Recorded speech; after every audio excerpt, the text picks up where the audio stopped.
Hello అండి. నమస్తే. Welcome to my channel the golden beads.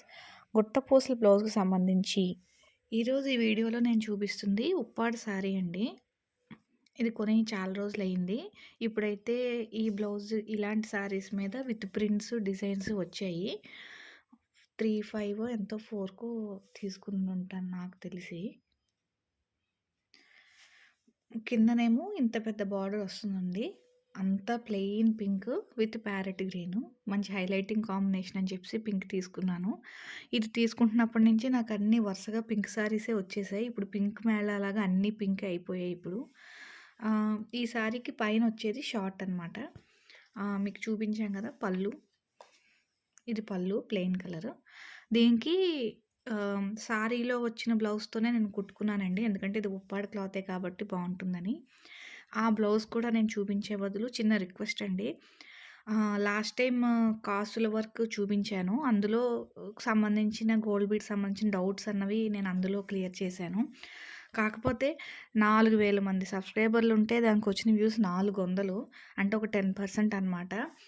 Already subscribe చేసుకున్న వాళ్ళు చూసి లైక్ చేస్తేనే తెలియని వాళ్ళకి యూట్యూబ్ చూపిస్తుందంట. సబ్స్క్రైబ్ చేసుకున్న వాళ్ళే తక్కువ చూసారు కాబట్టి దానికి పెద్ద వ్యూయర్‌షిప్ లేదండి. ఒకవేళ మీకు టైం కుదిరితే ఒకసారి అది కూడా చూడండి. మీకు డౌట్స్ ఏం క్లియర్ అవ్వకపోతే నేను మళ్ళీ చెప్తాను. క్లియర్ అయ్యి డిజైన్ బావుంది అంటే లైక్ చేసి, సబ్స్క్రైబ్ చేసి సపోర్ట్ చేయండి. ఇప్పుడు మనం డైరెక్ట్‌గా బ్లౌజ్‌లోకి వెళ్ళిపోదాం. ఈ శారీకి నేను శారీతో క్లాత్‌తో వచ్చిన దాంతో నేను కుట్టుకున్న బ్లౌజ్ అండి. ఇది ఆల్మోస్ట్ ఇది కూడా ఒక 4 ఏళ్ళు అయిపోయిందేమో. అప్పటికి బీడ్ హ్యాంగింగ్స్ మోడల్ ఇంకా రాలేదు. సో, నేను బీడ్ హ్యాంగింగ్స్ కుట్టుకోలేదనమాట. సో, బ్లౌజ్ టోటల్‌గా ఇదే. పాట్ నెక్ అప్పుడు నేను ట్రై చేశాను.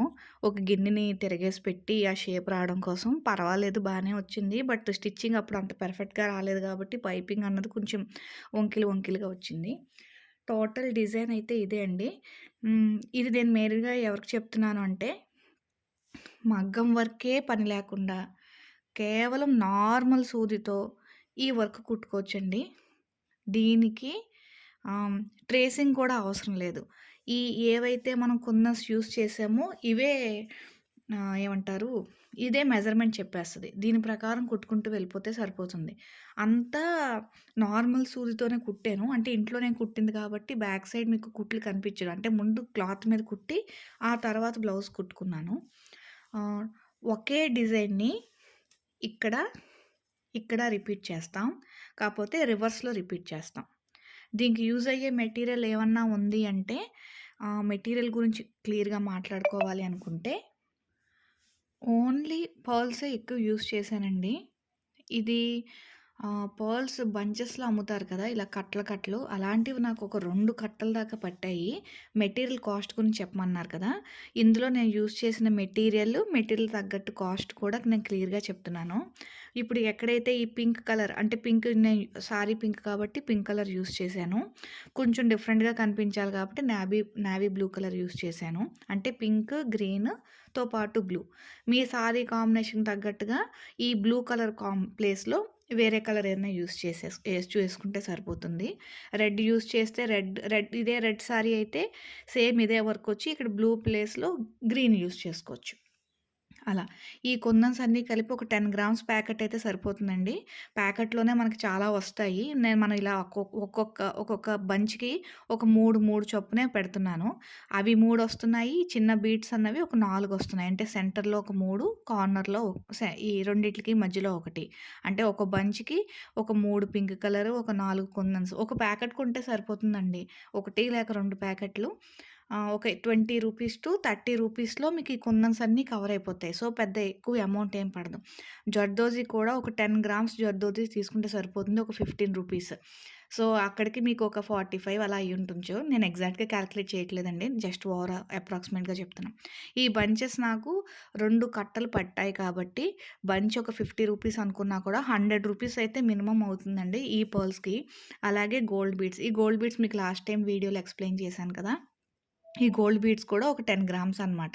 ఈ 10 గ్రామ్స్ బీడ్స్ ఒక 10-15 రూపీస్. అంటే పర్ల్స్ ఒక 100 రూపీసు. రిమైనింగ్ మెటీరియల్ అంటే జర్దోజీ, కుందన్స్ వాటిలో అంటించడానికి గమ్ము కలిపి ఇంకొక 100 మీరు పెట్టుకుంటే 200తో మనకి ఈ బ్లౌజ్ అంతా మెటీరియల్ అయిపోతుందండి. మీరు జనరల్‌గా ఎక్కడ అబ్జర్వ్ చేసినా మగ్గం మెటీరియల్‌కైన కాస్ట్ కన్నా కుట్టినందుకే ఎక్కువ తీసుకుంటారు. ఎందుకంటే ఇవన్నీ చేత్తో కుట్టాలి. చేత్తో కుట్టాలనుకుంటే మగ్గం నీడిల్‌తో కూడా యాజ్ ఇట్ ఈజ్ కుట్టుకోవచ్చు. నేనైతే చేత్తోనే కుట్టాను. మీరు క్లియర్‌గా అబ్జర్వ్ చేస్తే డిజైన్ ఎలా వేసుకున్నాను అంటే సెంటర్‌లో ఒక 4 జర్కన్ స్టోన్స్ పెట్టుకొని వాటికి ఒక బాక్స్‌లా కుట్టుకొని ఒక 3 ఈ 3కి ఎగ్జాక్ట్‌గా ఇంకొక 3 స్టిక్ చేసుకొని ప్రతి బంచ్‌కి ఒక 3 బంచెస్ వస్తాయి. అన్ని చోట్ల 3, 3, 3 గుర్తుపెట్టుకోండి. 3 కుందన్స్ పింక్, 3 కుందన్స్ బ్లూవు, 3 పెరల్ బంచెస్. బంచ్‌కి ఒక 5 అలా డిజైన్ వేసుకున్నాను. దీని యొక్క ట్యుటోరియల్ అయితే నా ఛానల్‌లో ఎప్పుడో ఉంది. మీరు చూస్తే థంబ్‌నెయిల్ కూడా అప్పుడు నాకు పెట్టడం రాదు కాబట్టి ఈ బ్లౌజ్‌ని ఇలా ఫోటో తీసి పెట్టేసాను. సో, మీరు ఈజీగా ఐడెంటిఫై చేసుకోవచ్చు ఈ వర్క్ చేసుకోవడం ఎలాగా అన్నది. అలాగే అక్కడక్కడ ఈ పింక్ కలర్ కుందంతో బుటీస్‌లా పెట్టాను. మొత్తం బ్లౌజ్ అంతా ఇదే డిజైన్ అండి. కష్టమైన వర్క్ అయితే ఏం కాదు. కుట్టుకోవచ్చు. బట్ టైం అయితే నాకు చాలా పట్టింది. ఒక్కొక్క పోస్‌ని సూది దారంతో ఎక్కించుకొని ఒక్కొక్కటి కుట్టుకోవడానికి. దీని గుట్టపూసల వర్క్ అని ఓ టైంలో ట్రెండింగ్ అండి. దీనికోసం నేను గుట్టపూసల చైను, గుట్టపూసల చౌలీలు, గుట్టపూసలతో చెంపస్వరాలని అన్నీ కుట్టుకుంటే మొత్తం పూసల దానిలో ఉన్నానంటున్నారు. నేను అన్నీ మీకు నాకొచ్చిన నెగెటివ్ కామెంట్సే చెప్తున్నాను. బాగున్నవి ఎలాగా అందరికీ వస్తాయి కాబట్టి. సో, నాకు అర్థమైంది ఏంటి అంటే ఇలాంటి గుట్టపూసల బ్లౌజ్ ఏసుకుంటున్నప్పుడు గుట్టపూసల జ్యువెలరీ ఏసుకోకూడదు. నార్మల్ విక్టోరియనో, ఏడీయనో ఏదన్నా వేసుకోవచ్చు. గుట్టపూసల జ్యువెలరీ ఏసుకుంటున్నప్పుడు బ్లౌజ్ అన్నది వేరే వర్క్‌తో ఉన్నదేస్తే సెట్ అవుతుంది. మరీ ఓవర్‌గా ఉందేమో అని అనిపించింది. సో, 2 ఒకసారి వేసుకోలేదు. కానీ దీనికోసం మటుకు గుట్టపూసల సెట్ అంతా కొనుక్కున్నాను. హ్యాంగింగ్స్ అప్పుడు మోడల్‌లో లేదు కాబట్టి నేను హ్యాంగింగ్స్ కుట్టుకోలేదండి. ఇప్పుడు కుట్టుకుందాం అంటే టైం లేదు. నేను పాట్ నెక్ యూజ్ చేశాను. సేమ్ డిజైన్ మీరు యూతోని, వీతో కూడా ఇదే వేసుకోవచ్చు. డిజైన్ అయితే ఒకటే ప్యాటర్న్. మన కుట్టుకున్న షేప్ ప్రకారం మారుతుంది. ఫ్రంట్ టు బ్యాక్ కూడా సేమ్ అదే రిపీటెడ్‌గా వచ్చిందండి. మీకు కామెడీ విషయం చెప్పాలి అంటే కుట్టేసుకున్నాక అర్థమైంది ఏంటంటే ఈ మధ్యలో ఉండే ఈ వర్క్ నేను ఇక్కడ వేయడం మర్చిపోయాను. మీకు చూస్తే తెలుస్తుంది కదా! ఖాళీగా ఉంది. తర్వాత వేద్దామంటే టైం కుదరలేదు. చూసి చెప్తే తప్ప ఎవరు ఇది ఐడెంటిఫై చేయలేరు. సో, నాలా కాకుండా బ్లౌజ్ కుట్టుకునే ముందే ఒకసారి వర్క్ ఫినిష్ అయిందో లేదో ఒకసారి చూసుకొని చేసుకోండి. లేదంటే నాలా ఇలా నాలుక ఖర్చుకోవాల్సొస్తది. ఇది అసలు యాక్చువల్‌గా మీకు చెప్పక్కర్లేదు కూడా. కవర్ చేసేసి ఇలాగే అని చెప్పొచ్చు. బట్ చేసిన మిస్టేక్ కూడా చెప్పాలి కాబట్టి చెప్తే ఎవరు నాలా చెయ్యరు కాబట్టి చెప్తున్నాను. వర్క్ అయిపోయాక అయిందా లేదా అన్నది ఒకసారి కన్ఫర్మ్ చేసుకున్నాకే కటింగ్ చేసుకోండి. నేను అది చూసుకోకుండా కటింగ్ చేసేసుకొని కుట్టేసిన తర్వాత ఏదో డిఫరెంట్‌గా ఉందేంటి అని అనిపిస్తే అప్పుడు అర్థమైంది. ఇక్కడ నేను స్టిచ్చింగ్ చేసుకోలేదు. ఇక్కడ ఏదైతే మధ్యలో ఫిల్లింగ్ స్టిచ్ ఉందో పానీ చైన్ వర్క్ ఇక్కడ అది నేను చేసుకోలేదు. చూస్తే పెద్ద డిఫరెంట్‌గా తెలీదు. లక్కీ ఏంటంటే ఇలా ఫ్రంట్‌కొచ్చేసింది కాబట్టి ఇదంతా ఒక సెట్‌లా ఉంటుంది కాబట్టి పెద్ద డిఫరెన్స్ అయితే ఏం తెలియలేదు. బ్లౌజ్ అయితే బా వచ్చిందండి. ఫిట్టింగ్ అన్నది ఎవరికి వాళ్ళది సొంతం కాబట్టి వర్క్ అయితే బా వచ్చింది. ఈ వర్క్ మీరు యాజ్ ఇట్ ఈజ్ కుట్టుకోవాలంటే ట్యుటోరియల్ ఉంది. ఈ పర్ల్‌కి సంబంధించింది గానీ, వర్క్ సంబంధించి గానీ మీకేదన్నా డౌట్ ఉంటే నాకు కామెంట్ చేయండి. ప్రతిదానికి నేను మీకు ఖచ్చితంగా నేనైతే మీకు ఆన్సర్ ఇవ్వడానికే ట్రై చేస్తాను. లాస్ట్ వీక్‌లో వచ్చిన డౌట్స్ ఏంటంటే, ఇలాంటి మగ్గం బ్లౌజెస్‌ని ఎలా వాష్ చేయాలి అని. నేనైతే సొంతంగా కుట్టుకున్నాను కాబట్టి కొంచెం జాగ్రత్తగానే వాష్ చేసుకున్నానండి. ఫస్ట్ ఆప్షన్ ఏంటంటే మనకి కుదిరినా పర్వాలేదు అనుకున్నా కూడా మనం బయట ఆహ్, డ్రై క్లీనింగ్ వాళ్ళకి ఇచ్చేసుకోవచ్చు. అది ఫస్ట్ ఆప్షను. డ్రై క్లీనింగ్‌కి ఇచ్చుకోకుండా ఇంట్లోనే జాగ్రత్తగా వాష్ చేసుకోవాలి అనుకుంటే ఫస్ట్ ఒక ప్రివెంటివ్ మెజర్ యూజ్ చేసుకోవాలండి. అది నేను మీకు చూపించి చెప్తాను. జనరల్‌గా మనకు బ్లౌజ్ ఇలా ఉంటే ఎక్కువ పాడే అవకాశం ఈ ఏరియా అనమాట. అంటే ఎందుకంటే స్వెట్టింగ్ వస్తుంది. అది కామను. మనం దీనికి సిగ్గుపడక్కర్లేదు.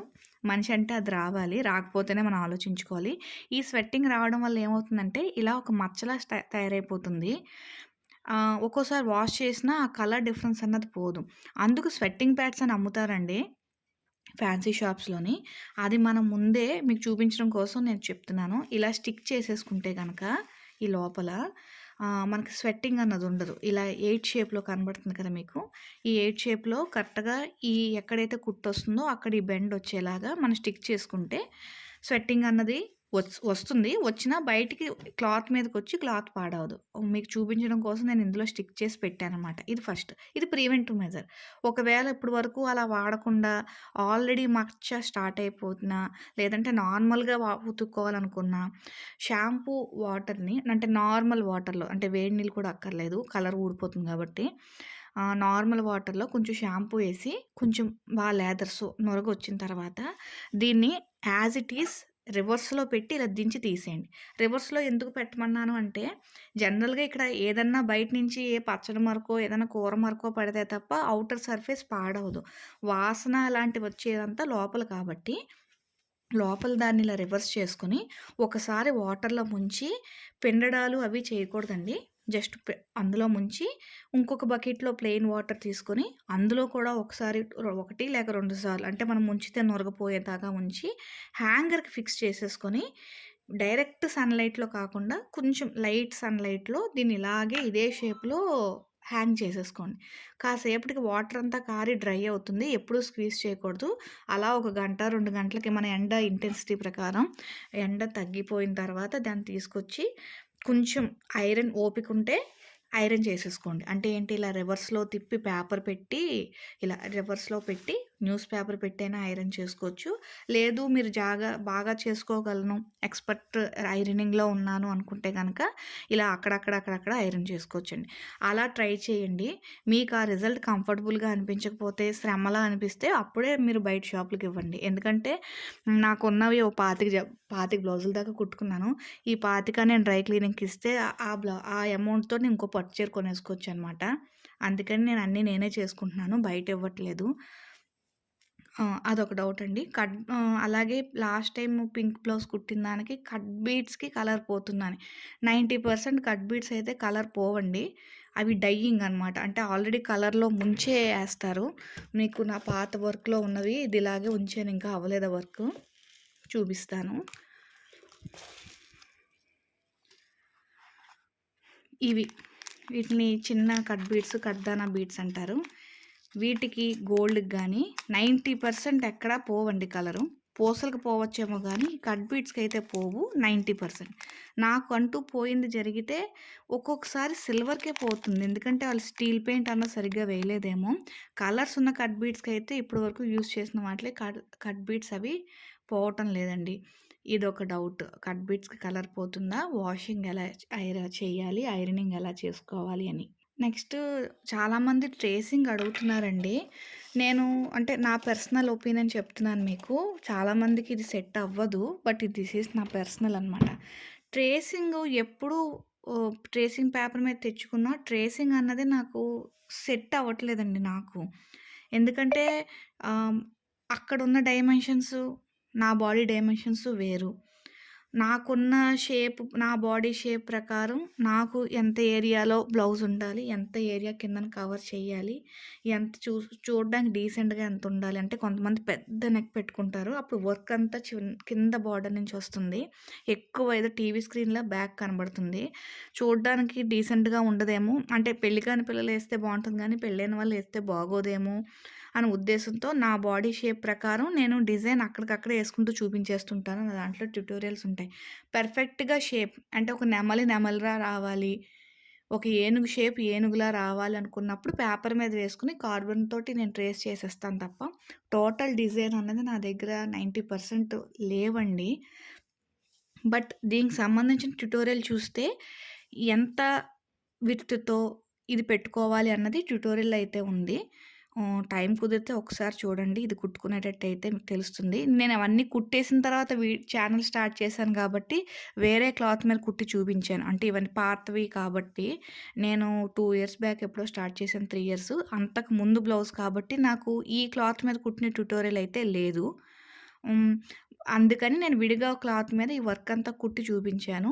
అది చూడండి. మీకు డౌట్ ఉంటే ఏమన్నా అడగండి. ఇంకా ఏమన్నా దీనికి సంబంధించి డౌట్లుంటే కామెంట్ చేయండి. మీ ఒపీనియన్ షేర్ చేయండి. హ్మ్. కొంచెం లైక్ చేసి ఛానల్‌కి రీచ్ వచ్చేలా హెల్ప్ చేస్తారని కోరుకుంటున్నాను. Thank you.